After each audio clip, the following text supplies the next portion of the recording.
Usap-usapan ngayon sa social media ang latest Instagram post ng kapuso actress fashion icon na si Heart Evangelista. Ito'y matapos niyang i-post ang isang libro na nakalagay sa kanyang luxury bag. Ang libro ay may titulong Don't Give the Enemy a Seat at Your Table, na isinulat ng American pastor writer na si Louis Gio. Kalakip nito ang makahulugang caption ni Heart na Not Today. Ang post na ito ay nagdulot ng palaisipan sa netizens. May ilang netizens ang iniugnay ito sa kontrobersyal na pagharang sa glam team ngayon ni Miss Universe 2015 Awards back sa Ninoy Aquino International Airport, sina Justin Soriano at Jack Aguilar, na dating glam team ni Heart. Nakatakda sanang lumipad patungong Dubai sina Justin at Jack noong January 22, 2024, pero hindi sila pinayagang mag-board sa flight nila sa Philippine Airlines. Sa comment section ng IG post ni Heart ay bumuhos ang komento mula sa mga netizen na kinonekta ang makahulugang post ng aktres sa nangyari sa dati niyang glam team. Komento ng isang netizen, paano makakasit, di nga nakasakay ng eroplano. Ha ha ha ha, go go Heart. Saad ng isa, from business class to miles points.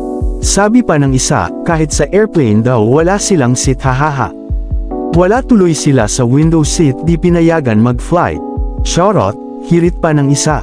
Wala mang pangalang binanggit ang netizens, mahihinuha na ang pinapatungkulan nila ay sina Justin at Jack, lalo na't si Heart ang unang pinagsuspetsahan ng publiko na may kinalaman sa hindi pagpapalipad sa dalawa. May ilang alegasyon kasing lumabas na may kasong isinampa si Heart kay Justin at Jack, kaugnay sa umano'y money at credit card issue nila noon pang July 2023.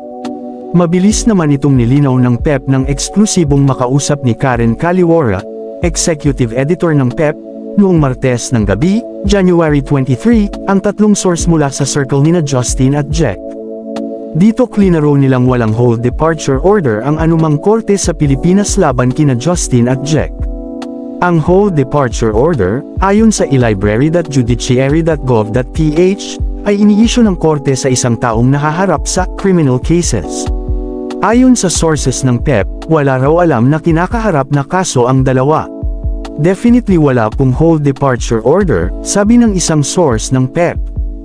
Kayo, anong masasabi nyo sa Instagram post ni Heart Evangelista? E-comment nyo lang sa ibaba at akin yan pupusuan. Maraming salamat at God bless.